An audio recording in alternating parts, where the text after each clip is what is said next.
Olá, irmãos, a paz do Senhor Jesus, tudo bem com vocês? Eu queria fazer uma pergunta importantíssima para você. Você sabia que a Bíblia revela de onde vem o anticristo?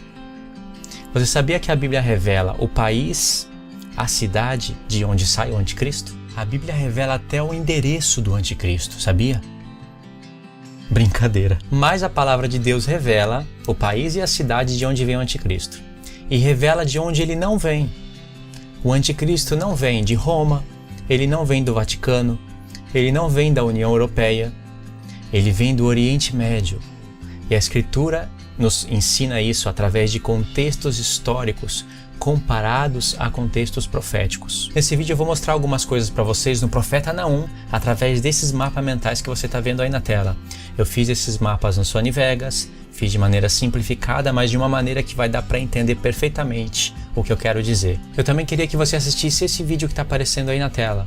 Esse vídeo eu gravei em casa, não tem imagem de ilustração, não tem nenhum mapa mental, mas nesse vídeo eu faço uma leitura somando os profetas Joel, Naum, eu leio um pouco de Daniel e eu faço uma soma desses profetas mostrando coisas a respeito do anticristo. Então depois que você assistir esse vídeo, assista esse vídeo que eu estou indicando para vocês, ok? Você jamais pode ignorar na palavra de Deus os nomes dos lugares que Deus fala, que Deus apresenta, principalmente quando aparecer as expressões dia do Senhor, dia da ira. Os nomes que Deus fala são nomes que no contexto histórico era uma região e hoje pode ser outra região. Pode ser a mesma, por exemplo, Jerusalém era a mesma antes e é a mesma hoje, no mesmo lugar. Mas algumas cidades, elas mudam de nomes. E Deus sabia que hoje a gente já está estudando essas profecias. Sabia que hoje a gente ia entrar no Google e a gente ia pesquisar mapas, a gente ia pesquisar geografia. E através desses nomes, somando com a profecia bíblica, Deus ia nos dar a informação de todas essas coisas. Sabe por que eu estou falando isso? O que Deus prometeu pelo profeta Amós? Anota esse verso nem no papel, não precisa anotar no papel, anota no coração. Olha o que Deus falou em Amós 3. A informação é esplêndida, dá para ir para Apocalipse e ficar falando 10 minutos, mas eu vou falar somente o que eu quero destacar nesse vídeo. Olha que verso riquíssimo, irmãos. Deus coloca chaves em todos os seus profetas. E essa informação que tem aqui em Amós 3 só tem aqui. Se você não passar por Amós 3, você não vai conseguir essa chave em outro lugar. Porque com toda a clareza das palavras, vai aparecer somente aqui. Olha só, Amós 3, verso 1. Ouvi a palavra que o Senhor fala contra vós outros, filhos de Israel, contra toda a família que ele fez subir da terra do Egito, dizendo: de todas as famílias da terra, eu escolhi somente vocês, portanto eu punirei vocês de todas as iniquidades. E no verso 3 Deus fala: andarão dois juntos se não tiver de acordo? Se eu e você não tiver de acordo, nós vamos andar junto? Não tem como andar, né? No verso 4 Deus fala: rugirá o leão no bosque sem que tenha presa? Levantará o leãozinho no covil a voz, se não tiver apanhado nada? No verso 5 diz: cairá a ave no laço em terra, se não houver armadilha para ela? Deus está fazendo várias perguntas para o povo. Apareceu o tal do rugido de leão no bosque. E no verso 6 Deus vai fazer uma pergunta-chave. É uma pergunta profética que vai ir direto com o Apocalipse. Deus vai falar assim: vai tocar a trombeta na cidade sem que o povo estremeça? Acontecerá alguma coisa na cidade sem que o Senhor não tenha feito? E no verso 7 diz: certamente o Senhor Deus não fará coisa alguma sem primeiro revelar os seus segredos aos seus servos os profetas. Olha a sequência dessas palavras. Deus não vai fazer coisa alguma sem antes revelar os seus segredos aos seus servos, os profetas. O mistério de Deus, aos servos e aos profetas. Isso é promessa. Deus falou: eu não vou fazer nada sem antes revelar aos meus servos.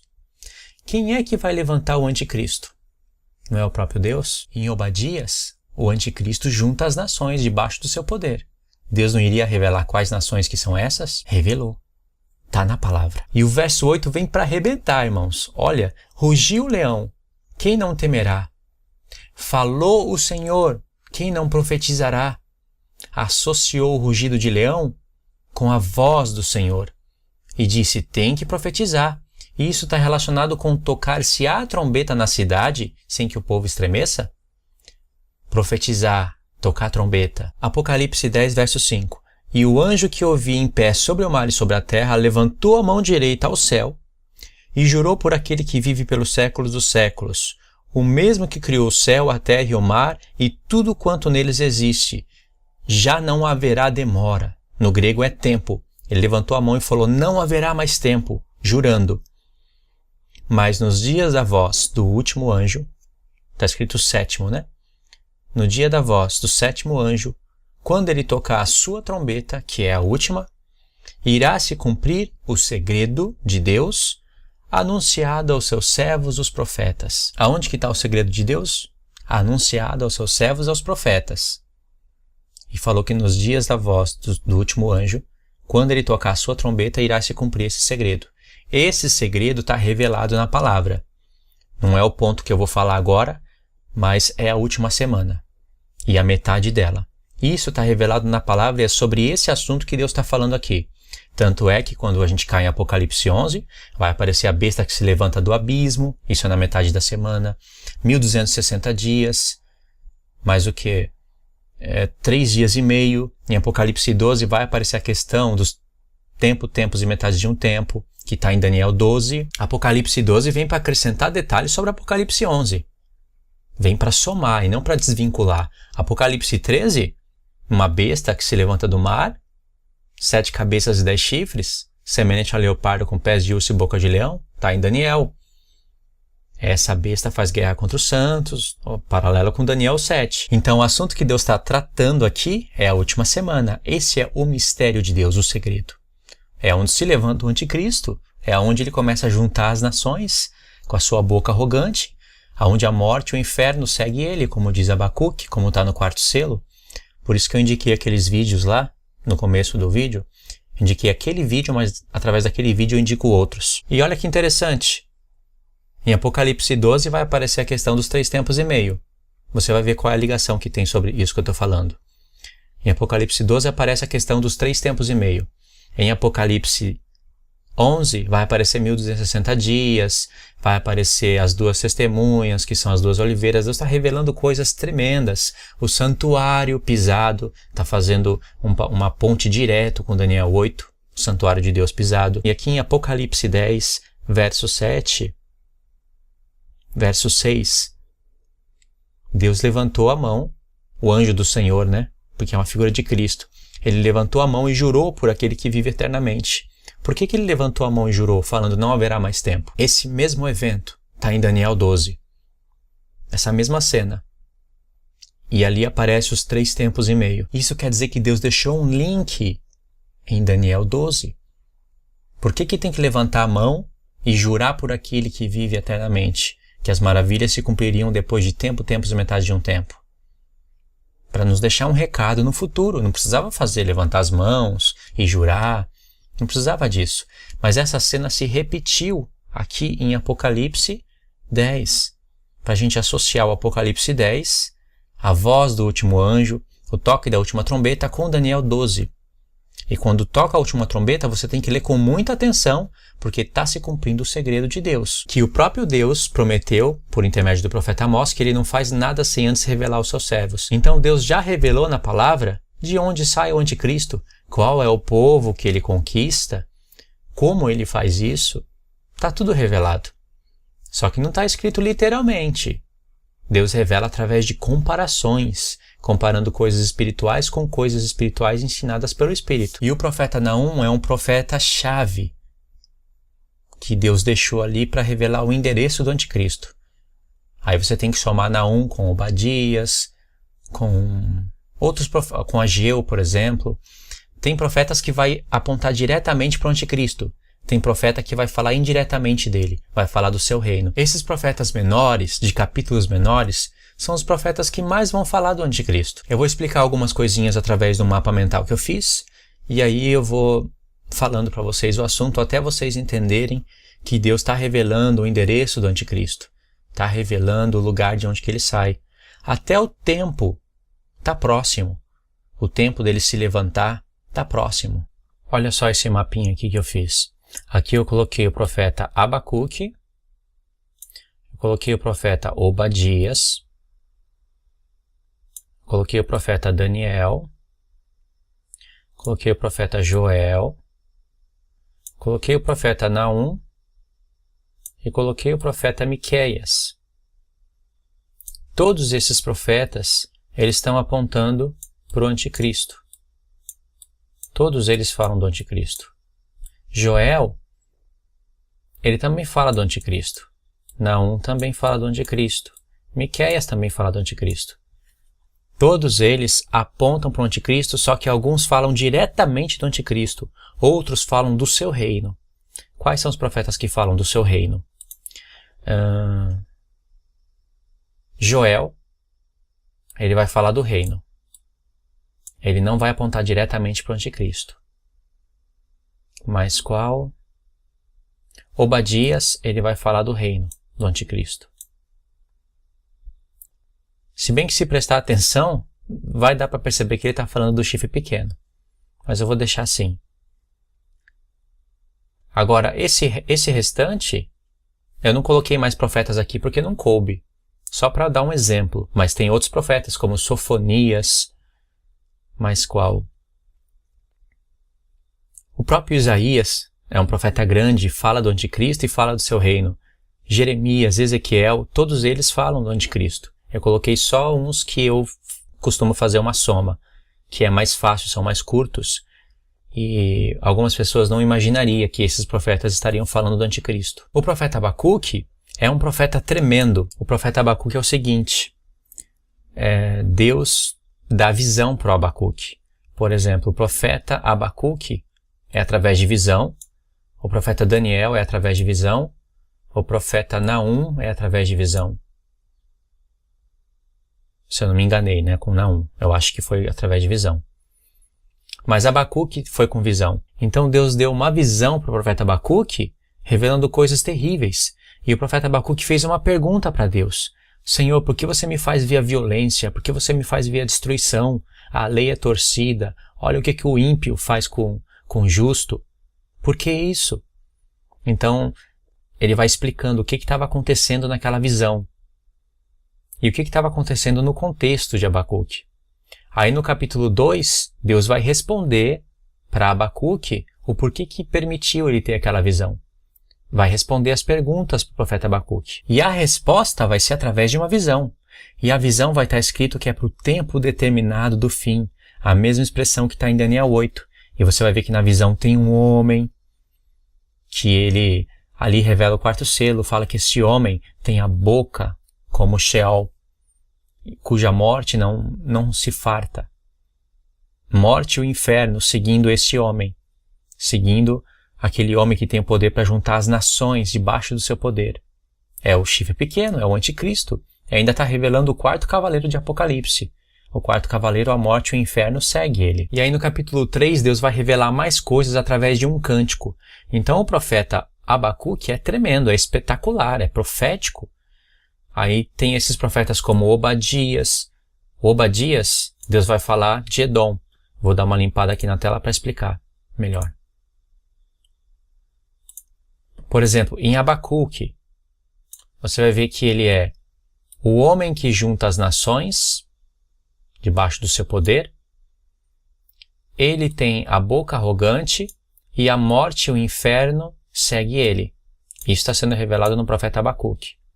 No profeta Obadias vai aparecer o nome Edom como um nome simbólico para falar do reino do anticristo. No profeta Daniel é claríssimo, ele é o chifre pequeno. Muitas informações. No profeta Joel vai falar dos gafanhotos. São 4 tipos de gafanhotos fazendo uma conexão com aqueles 4 chifres do bode peludo, que vai aparecer também em Ezequiel 1. Ezequiel não, em Zacarias capítulo 1. Em Naum, é um profeta muito forte que fala do anticristo. Esse é o profeta que nós vamos estudar. Em Naum, ele é conselheiro de Belial. 2. Ele é o Belial. 3. Ele é o destruidor, só que na palavra hebraica é o dispersador, aquele que dispersa. 4. Ele é o rei da Síria. 5. Vai falar dos príncipes gafanhotos. Ou seja, os príncipes, como gafanhotos, são os 10 chifres, os 10 reinos. E o rei da Síria seria o próprio anticristo. Esse que eu estou desenhando aqui para vocês. Esse é o rei da Síria. Em Miqueias, ele também é o rei da Síria. Entendeu? Eu fiz um segundo mapa para explicar o profeta Naum. O mapa é esse daí que vai aparecer na tela. As coisas estão meio espremidas, mas eu vou conectar os pontos aqui só para explicar. Esse daqui representa a linha do tempo. E aqui é uma continuação da linha do tempo. E tudo que está aqui é Naum capítulo 1, ok? Então é o seguinte. Deus vai iniciar o profeta Naum já mostrando que ele está falando do tempo do fim. Mostrando que ele está falando de coisas futuras. Olha só, nos primeiros versos diz que ele é vingador e cheio de ira. O próprio Senhor. Nos primeiros versos já começa falando assim. Diz que ele repreende o mar e faz secar ele. Quando você conecta todos os pontos, você não sabe que mar é esse? Está falando só das nações? Não. Está falando do rio Eufrates. Você vai entender o porquê. No verso 5, Deus vai estar falando do sexto selo. O sexto selo. No verso 5. Nós vamos ler. E o verso 6, ele vai confirmar realmente 100% que Deus está falando do sexto selo. Deus vai deixar uma pergunta no verso 6, dizendo: quem suportará o dia da sua ira? Essa mesma pergunta está no sexto selo. Não é interessante? É para confirmar. E você vai ver Deus falando que, eu não coloquei aqui, né? Mas no verso 6 e no verso 7, no verso 6 eu acho, vai falar que Deus faz tremer as nações, que os montes se derretem. É o que está no sexto selo. Já começa assim, com um grande terremoto. Aí essa mesma pergunta, quem suportará o dia da sua ira, o dia da sua vinda, ela aparece em Joel. Aqui, Joel 11, e eu coloquei vírgula o verso 10. Porque no verso 11 vai ter a mesma pergunta que está em Naum 1, verso 6. A mesma pergunta. E no verso 10 vai ter aquela conexão do sol, da lua e das estrelas. O sol se escurece, a lua se torna em sangue, as estrelas do céu perdem o brilho. E esse mesmo evento está acontecendo no sexto selo, junto com aquela pergunta-chave. Essa pergunta que diz quem suportará o dia da sua ira, ou o dia da sua vinda, está em Malaquias 3 também. Em Malaquias 3 é interessante, sabe por quê? Porque em Malaquias, no profeta Malaquias, no Malaquias 4, vai aparecer justo Moisés e Elias, que são as duas testemunhas do Senhor, Moisés e Elias. Vai aparecer o nome Edom, e vai falar que Deus está irado para sempre com Edom. Edom vai aparecer no profeta Obadias revelando o reino do anticristo. Por isso que tem que somar os profetas. Em Malaquias vai aparecer o grande e terrível dia do Senhor, já para mostrar que Deus está falando do futuro. Deus não está falando que vai somente que vai mandar Elias, que veio no espírito de João Batista, e ali se cumpriu a profecia. Porque Elias virá outra vez, diz o próprio Senhor Jesus. Elias veio, mas ele virá. O espírito de Moisés e de Elias é derramado sobre as duas casas de Israel, sobre o povo de Deus, para eles profetizarem em Jerusalém. Esse é o ministério das trombetas que antecede o dia da expiação. Como Jesus se apresentou em Apocalipse 1, assim. Ele se apresentou como sumo sacerdote no dia da expiação. Em Apocalipse 1, ele está com as vestes que o sumo sacerdote usava somente uma vez no ano, no dia da expiação, o dia mais importante do ano, que fala da nossa redenção futura. E nesse mesmo contexto de Apocalipse 1, você vai ver que é o dia do Senhor. João foi arrebatado no dia do Senhor. Nós temos que somar os pontos. No verso 7, Naum, verso 7, vai aparecer o dia da angústia. Vai falar que Deus, ele é fortaleza no dia da angústia. E aí aqui embaixo, não está aparecendo direito por causa das coisas que está aparecendo na tela, eu coloquei aqui, não se levantará a angústia por 2 vezes. Não se levantará a angústia por 2 vezes. Eu coloquei aqui. Porque vai ter uma conexão no verso 7 com o verso 9. Eu vou explicar isso para vocês.